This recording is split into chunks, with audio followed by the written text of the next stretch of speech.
धन्यवाद देते हैं पिता परमेश्वर, स्वर्ग में विराजमान निरंतर हम सबों के लिए प्रार्थना करने वाले प्रभु यीशु मसीह। हम आपको कोटि कोटि धन्यवाद देते हैं प्रभु, आज के शाम के लिए प्रभु।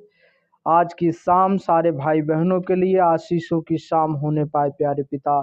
हम धन्यवाद देते पिता परमेश्वर, आज की रात इनके लिए प्रभु आशीषों की रात होने पाए प्रभु। जितने भाई बहन इस चैनल पर है प्रभु जी, सारे लोग आशीषित होने पाए मेरे पिता। हर एक बंधन से, हर एक श्राप से, हर एक बीमारी से, रोग और समस्या से पिता आजाद होने पाए यीशु मसीह के नाम से। हर एक बदरू की आत्मा यीशु के नाम से निकल जाए पिता परमेश्वर। धन्यवाद देते पिता परमेश्वर, आज इन हर एक भाई बहनों से स्वप्न में बातें करे प्रभु जी, वचन के द्वारा बातचीत करे प्रभु जी।